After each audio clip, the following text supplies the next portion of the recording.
Okay, hopefully at this point you are comfortable setting up a single settings field on your own. If you're not, go back, rewatch that video, do some practice on your own, because at this point we're just going to take it to the next level and look at how to work with a ton of different types of setting fields as well as multiple ones. So if we come down and activate our plugin More Settings fields and come into our settings page, we can see that we have a text input, a text area, a checkbox, a radio, and a select. So these are the basic type of form elements that you would commonly want to use, and we're going to look at each one and show how you could do this, as well as how we could set up multiple ones and have that saved and reflected even when you leave the page and come back to it, because it's all being saved in the database. So this is what we are going to look at now. So coming into our plugin, we could see it has the same setup as before. We're just pulling in a settings fields in a menu. So we could come into our settings fields and we set up our section the same as before. And we have our input text field. This was our custom text before. I just changed the names to input text, text input, the title, and you can see it's being added to this page and this section, which we set up here. Then we come down to a text area field. Notice that we're just giving it this name. And notice how these look pretty much the same, and I've removed the comments in the next one because hopefully you'll start to remember what each one does. But as we go down to the next one here, checkbox, same thing, unique identifier, name, callback, name, settings, and then this one we're passing in some data. So this is a little bit different than the past two, showing you a new option here. And then the next, a radio button field. All of this is the same. It's just unique identifier, name, callback, page, settings, and then we're passing in some custom data here as well. And this is a dropdown. We've got our select, again, just changing these. So add settings field and then passing in some data as well. So at this point, you should start to get comfortable seeing add settings field. You basically just set up those few parameters, and there's not much to it. Really, where most of the action is going to happen is inside of this callback function. So notice for each one of these, we have a unique callback function. As you get better at building out settings fields, you'll start to be able to create callbacks that are kind of similar or reuse some things and pass in variables. But at this point, we're just going to show how to set up unique callbacks for each field and build out the HTML. So let's come down and look at the input field to start. So here's my input callback, and I'm basically getting the option. And then we go through this process again to see if that text option or text input exists. If it does, I set it. I build out an input field. I give it the name. And remember, this is where we're actually giving this setting a name and we're making it part of WP plugin settings. And then we're echoing that out as the value. So that's our input field, exactly the same as before. Our text area callback is quite similar. We just do the exact same thing for text area. And instead of building out an input field, we build out a text area. And notice the important parts. Unique ID, name is WP plugin settings, and then this is where we give it the actual name of how it's stored in the database and how we pull it out here. So remember this and this match. And then a text area, in order to display the content, you do the opening text area, put in the content, and then closing. So it's not set as value. All right, pretty straightforward, right? That's a text area. Now the checkbox gets a little bit more complicated because we get some more WordPress helper functions here.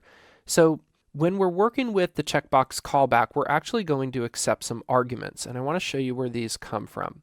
So remember when we set up our checkbox field right here, we passed in another parameter, which we haven't seen here. In the past, we just stopped it right there, but now we're passing in an array of data, and this is going to be passed as a parameter into this function here. So when we're calling in our checkbox here, when we pass in args, we're going to be able to get that data back, and we'll see down here args label. I want to use that as a label myself. So coming back again, notice how here I named it label. So that will allow me to get the checkbox label. And that is what is going to appear right here. So we already have this set up, but technically this is not a label in HTML. I'm not sure why those don't match. But in this case, we want to be able to click on this and have it added there. And we just want to have the HTML label set up. So that is going to be something that we could do by passing in that extra bit of data. So we could programmatically set that.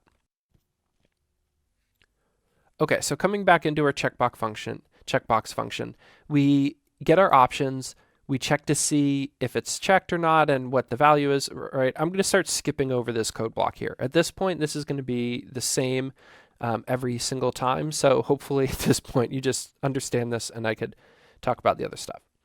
So then we have to build the actual checkbox. And again, you should know how HTML forms work in order to do this. If not, you're going to want to go back and refresh yourself. So we're setting up an HTML string that we can concatenate to and pass that back at the end.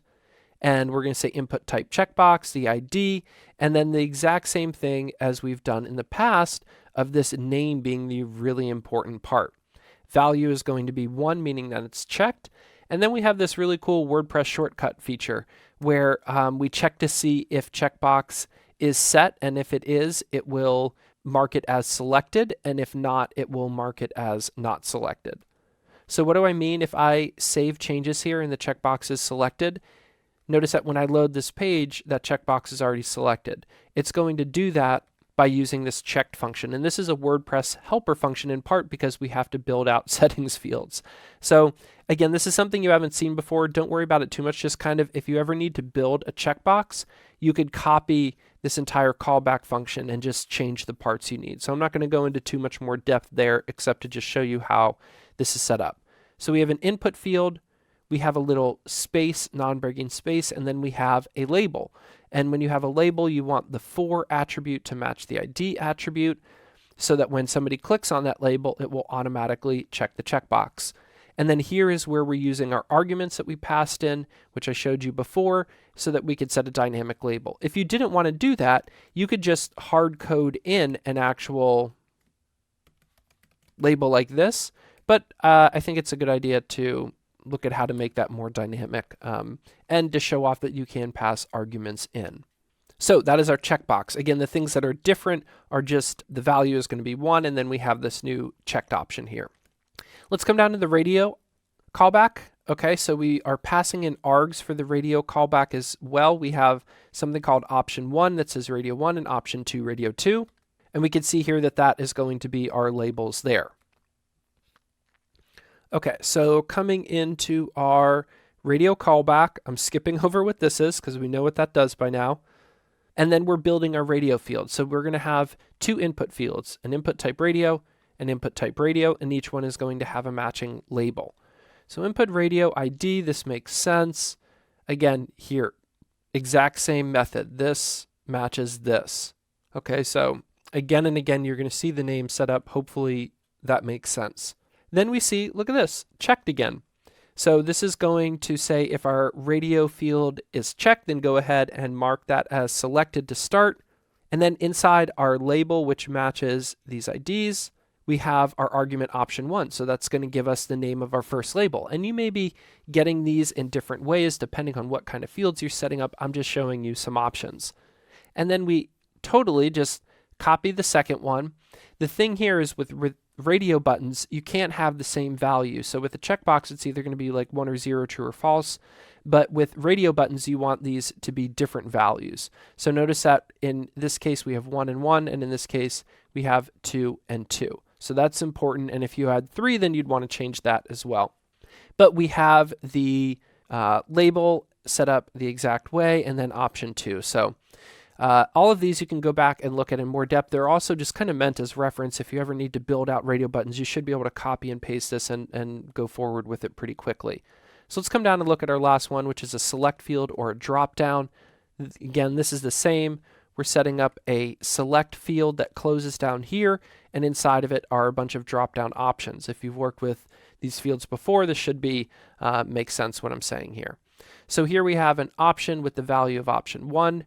And now we see selected. So this is just like the checked that we saw before. And this is a WordPress helper function to see if this value that we got here is matching option 1. And if it is, then go ahead and mark that as selected. So that's what will give us the memory here. If we save option 3, it will automatically have that when we refresh the page, and it'll start down there.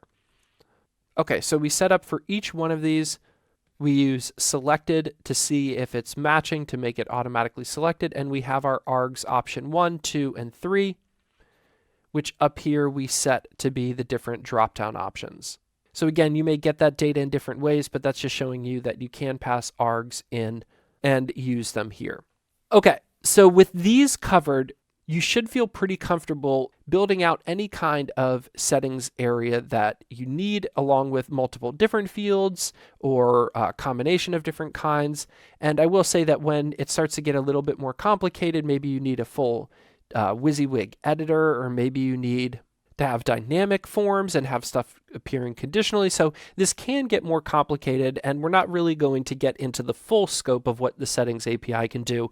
But what you should have the ability now to do is create a settings page, create settings that are stored in the database that you could use anywhere on the front end or the admin area just by using get option, maybe running a conditional check to look for a specific field, and then use that. And you could have a field here for somebody to be able to edit that. So that's really the core and the heart of this, what you want to get comfortable with. So at this point, hopefully you already are comfortable with the single setting. Go ahead and play around with all of these multiple different settings. And you'll notice that if we come into our template in the admin area, we didn't have to do anything different because they're all hooked into Do Settings Sections WP plugin. So this front-end form stays super simple. This file is starting to get pretty long, so you may want to think about, if you were building out a plugin with all of this stuff, how could you organize this a little bit differently? And there are some different approaches you could take there. But really, you just want to start getting comfortable, add a few input fields, add some different text areas, some checkboxes, some radio elements, try changing up the examples a little bit, and making sure that it all saves and gets remembered. Okay, so that is the settings API. We'll look at one little last thing next, but make sure that you go ahead and take the time to practice this first.